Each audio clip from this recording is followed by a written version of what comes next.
أعوذ بالله من الشيطان الرجيم. بسم الله الرحمن الرحيم. الحمد لله رب العالمين. الصلاة والسلام على أشرف الأنبياء والمرسلين خاتم النبيين بالقاسم المصطفى محمد وعلى آله الطيبين الطاهرين المعصومين المنتجبين الغر الميامين، لا سيما بقية الله في الأرضين، روحي وأرواح العالمين في مقدمه الفدا، ولعنة الدائمة على أعدائهم أجمعين من الآن إلى قيام يوم الدين. أما بعد، فقد قال الله سبحانه وتعالى في محكم الكتاب المبين وهو أصدق الصادقين وقوله الحق. بسم الله الرحمن الرحيم. يا أيها الذين آمنوا كتب عليكم الصيام كما كتب على الذين من قبلكم لعلكم تتقون. صدق الله العلي العظيم. Dear respected brothers and sisters in Islam, Assalamu alaikum wa rahmatullahi wa barakatuh, and welcome to the 11th part of the program Spiritual Quest, in which we have been dealing with various different types of Quranic verses and different traditions and the teachings of the Ahlul Bayt alayhimus salam. As a part of an introduction for today's program, we want to touch a bit about anger and how we can control this anger. Just before we want to start anything, we want to acknowledge the meaning of anger. What is anger?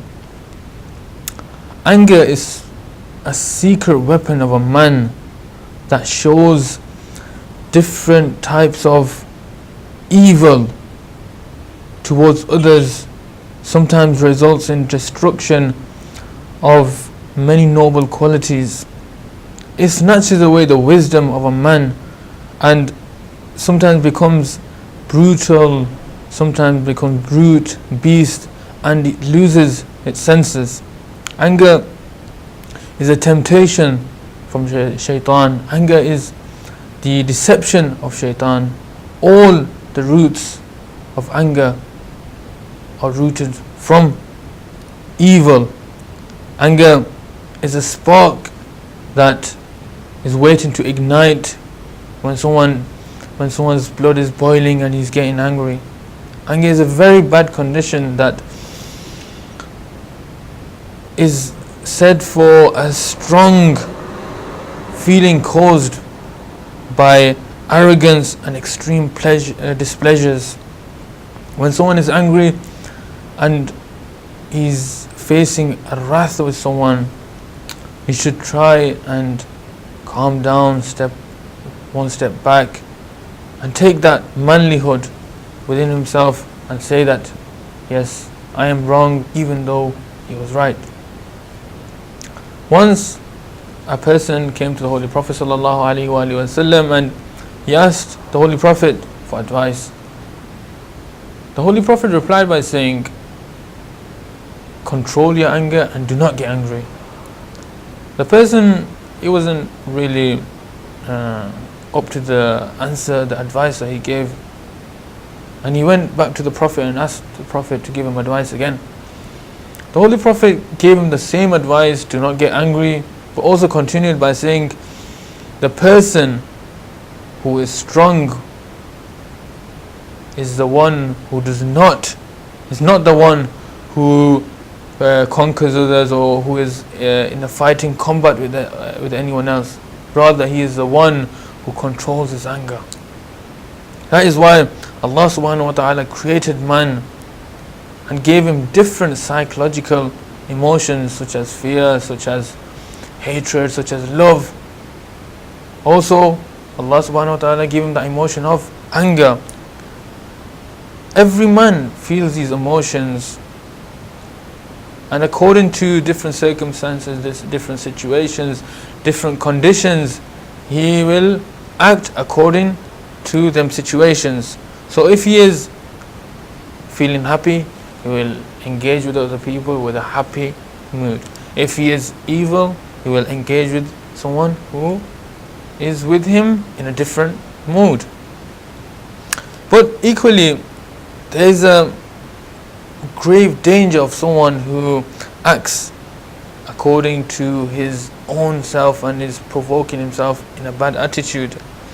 Harm will inflict not only others around him, but also he will also be the inflictor. For instance, Allah subhanahu wa ta'ala made fear in the human soul so that he might protect against evil, against danger, and stay away from evil conduct, stay away from corruption. For such an occasion, fear is sometimes good, because Allah subhanahu wa ta'ala has made that fear in a human being's mind and in that body and that soul, because he should fear Allah subhanahu wa ta'ala. This is a good thing. When someone fears Allah subhanahu wa ta'ala, then according to Allah subhanahu wa ta'ala's criteria, he will walk on that road. Allah subhanahu wa ta'ala, when someone of his faithful keeps on that straight path from any such crime, he will be rewarded endlessly. But on the other hand, consecutively, if you look at the difference between fear and the difference between cowardice. Now, we don't want to mix these two things up. It's not right for the faithful to be coward or to be controlled by weakness without oppression and standing for anything else. For example, if someone is facing oppression, he should not sit down and take that oppression from himself. He should fight, because that is evil. That is being cowardness. That is a person who is being a coward. So we don't want to face that humiliation, and we don't want to face the aggression. Indeed, Allah subhanahu wa ta'ala loves the ones who control their anger, and also the ones who forgive others if others are angry with them. And Allah also loves the ones who do not take revenge of the punishments. Certainly Allah, the exalted, all-knowing, all-powerful, who forgives his servants and tolerates them in any circumstances. So brothers and sisters, we have to make sure that we also tolerate and not be the people that act upon them things against other people. Because if man wrongs others and man makes mistake and he repents, and Allah subhanahu wa ta'ala in Islam, he is classed as a person who is forgiven. Surely Allah subhanahu wa ta'ala is with the ones who seek repentance. Surely Allah subhanahu wa ta'ala is the one who pardons all who ask for forgiveness. There's a story that I was reading about Genghis Khan, when one day they went out. It was a good day. They went to go out to hunt in the forest. So Genghis Khan, what he did was he gathered his disciples, his people from the castle, and they went out to the forest. They went out to the forest, but an hour went past, 2 hours went past. There was no such luck in hunting. Genghis Khan had a very good friend of himself on his wrist, the hawk, that he used to help him all the time in any way, in any possible way. So they were in the forest, lurking, looking for something to hunt, but no luck. So what they did was go back to the castle. But as Genghis Khan was familiar with the forest, he said, "I'm going to take a different route. You lot go this way, I'm going to go my own route." So what happened was, he went with his horse, walking on his horse, riding into the forest. After a while, he got very thirsty, and he went along different routes. The hawk at this time was very tired of this, so Genghis Khan said to the hawk, "You go and fly away." So the hawk flew away and went. Genghis Khan went forward and he carried on his expedition. So he said, I know a place nearby where he was. So he knew a lake, or he knew a stream where water was flowing from. He was going towards there, and he said that I'm going to stop there and drink some water. So as soon as he, about 5 minutes, 10 minutes forward, he went and he saw small drops from the rivers, from the rocks, and he had a cup inside his sack. So he took the cup out and he filled. The drops were very slow, and it took quite a long time to fill the cup up. So eventually the cup was filled up, and he was about to drink it. The hawk, he heard a noise that distracted him, and he dropped the glass of water. The water was spilled, and he had no water to drink. He tried so hard to fill the cup up, but that noise that he heard, that creaking voice that he heard, made him scared, and he dropped the cup. As soon as he looked up, it was his hawk. He got a bit frustrated, but eventually he picked up the cup again and he filled the water again with the cup. On the second try, the hawk again made a noise. As he was about to drink it, he dropped the cup again and he spilled for the second time. So he got a bit more frustrated and he got a bit more angry. What he did was, he had a sword on him. He said, okay, he thought to himself, okay, when the hawk comes again, because he was in that angry state, when the hawk comes again, as soon as he is about to do anything to me, as soon as he's about to fly towards me, I'm going to slit his throat. So he got the cup again for the third time. He filled the cup again, and as soon as the hawk was about to come down, as soon as it came near the cup, as Genghis Khan was about to drink it, he struck the sword and they killed the hawk. He was breathing very steadily, slowly. The pace of the heartbeat was going slower and slower. So the glass dropped, the cup dropped again. He said, okay, I'm not going to continue, I'm not going to do anything else, I'm going to go to the original stream, original river type, the bank. So he climbed up that mountain, and as soon as he found out that where the river was, where that water was flowing from, he saw a big snake where the whole river was full of poison. He said to himself that my hawk, who was my best friend, he realized to himself that that hawk was trying to help me. If I had drunk that water, I would have been killed instantly. So he ran back down to where the hawk was. He found out the hawk was in his last moments and he was dying. So what he did was he collected it, put it into his sack, and carried it back to the castle. The moral of the story was that do not do anything when you're angry.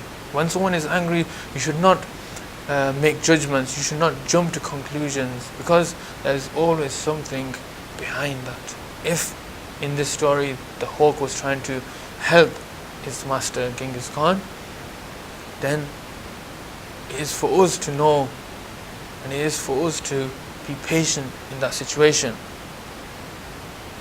We want to move on to the 11th dua of today. Bismillahir Rahmanir Rahim. Allahumma habbib ilayya fihi al-ihsan wa karrih ilayya fihi al-fusuqa wal-isyan وحرم علي فيه السخط والنيران بعونك يا غياث المستغيثين. O Allah, on this day make me love goodness and dislike corruption and disobedience, from anger and the fire of hell, by your help or the help of those who seek help. There are three topics that are discussed within this dua. The first being is making good deeds your friend. Secondly, repel against bad conduct and bad deeds. Thirdly, staying away from the wrath of Allah subhanahu wa ta'ala and the fire of hell on the day of judgment. The Holy Quran in Surah Al-Qasas verse number 77, Allah subhanahu wa ta'ala talks about goodness, talks about good deeds, where the ayat goes as follows: Bismillahir Rahmanir Rahim, wa ahsin kama ahsana Allahu ilayk, and do good to others as Allah subhanahu wa ta'ala has done good to you. So Allah subhanahu wa ta'ala has blatantly said, has clearly said that I have done good to you, so what does that mean? You have to do good to me. I am not the one who does good and you don't repay me. I am always the one who does good, as the Quran states. He is the one who does good. He is the one who has helped you in all situations, in all circumstances. He has helped you in many difficult times. So He is the one who has helped you, so you repay Him and help Him back. The Holy Quran in Surah Al-Baqarah verse number 195, Allah also says, Bismillah ar-Rahman ar-Rahim, wa ahsinu inna Allah yuhibbul muhsinin, and do good to others, surely Allah subhanahu wa ta'ala loves the doers of good. So in the first verse, Allah subhanahu wa ta'ala says, do good to me as I have done good to you. Repay me in that situation. Second verse, Allah talks about doing good to others, because Allah loves the ones who does good to others. For example, we help someone in any situation. If we're on the streets and we see an elderly person, either with shopping, either with heavy goods, anything like that, or an elderly person who is finding it difficult to cross the road, we help her or him in that difficult situation. So in this circumstance, you are helping and you're doing good to other people. It's not only to your own race or to your own kind. It's for everyone, for all mankind. You do good, Allah subhanahu wa ta'ala is the one who loves the ones who does good. So always remember, wherever you find a situation where you can help others, be that person and be that heart-loving man that is there always in that situation to help others. Because helping others, as the Holy Quran says in verse number 195 of Surah Al-Baqarah, that He loves the ones who do good. So always keep in mind that this ayat is talking about you. This ayat is talking about the people who help others. The Holy Prophet ﷺ, in one of his traditions, has said, Zinatul ilm al-ihsan, the beautifulness of knowledge is good manners. When someone has knowledge, when someone has that ilm, that means that he is also going to automatically do good deeds. Because what does ilm teach you? What does knowledge teach you? Knowledge teaches you two things. You're doing good and doing bad.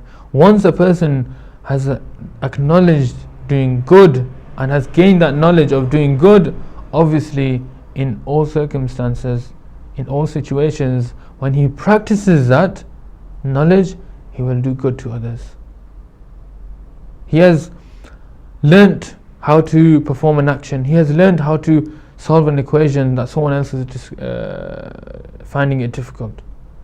When someone helps other people, he is doing good. So the Holy Prophet says the knowledge, the beautifulness of knowledge is good deeds and good actions. Imam Ali alayhi salam has said in relation to doing good, al-ihsanu muhabbatan, that doing goodness is also same as caring for others. When someone does good, that is showing his hospitality, that is showing his cariness towards him. That shows that I am there for you.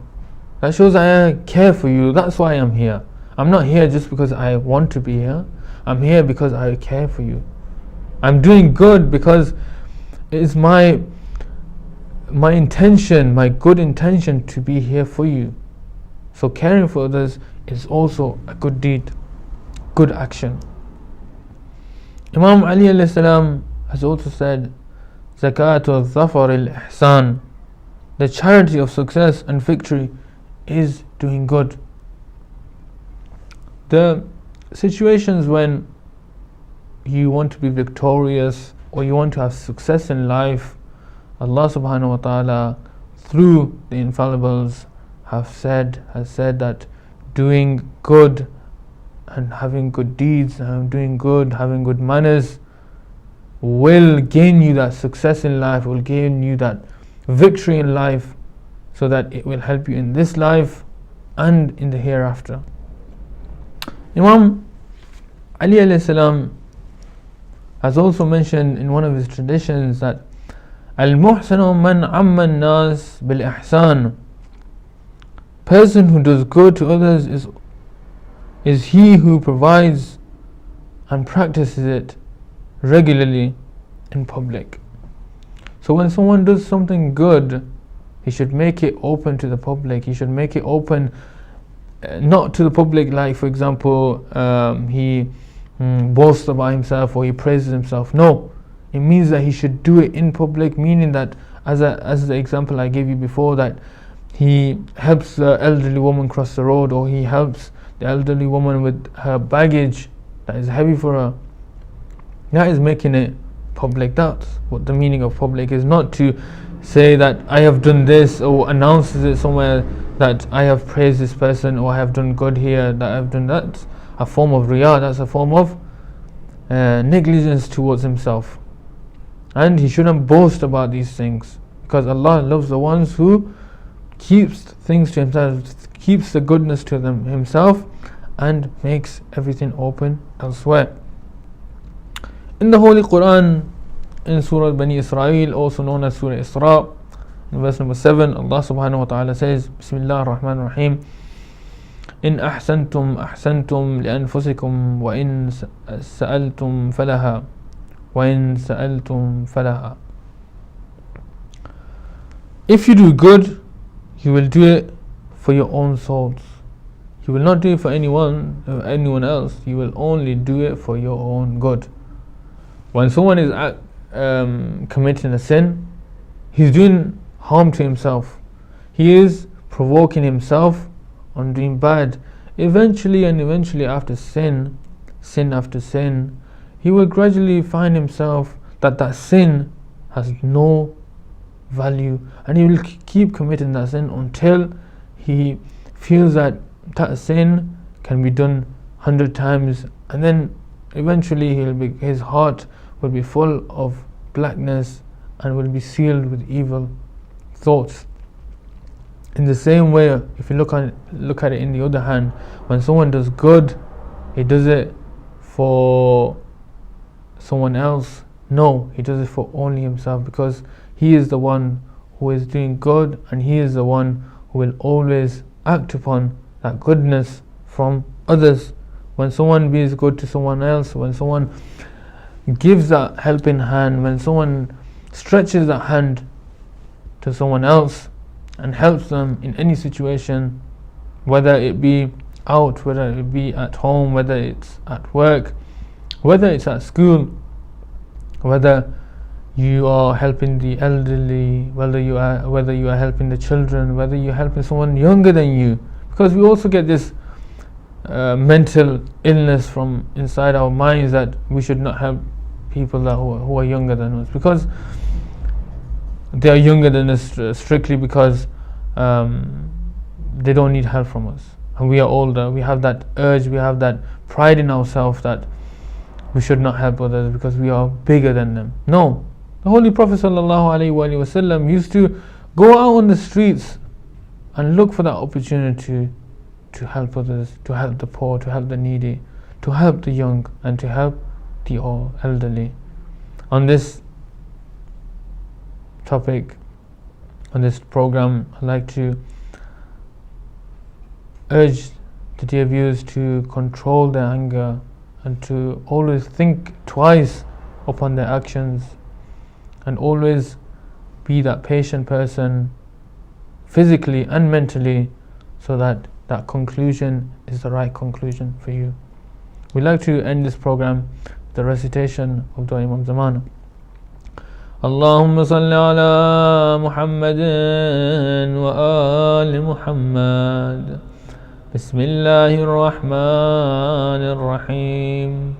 اللهم كن لوليك الحجة ابن الحسن صلواتك عليه وعلى آبائه في هذه الساعة وفي كل ساعة وليا وحافظا وقاعدا وناصرا ودليلا وعينا حتى تسكنه أرضك طوعا وتمتعه فيها طويلا برحمتك وبفضلك يا أرحم الراحمين.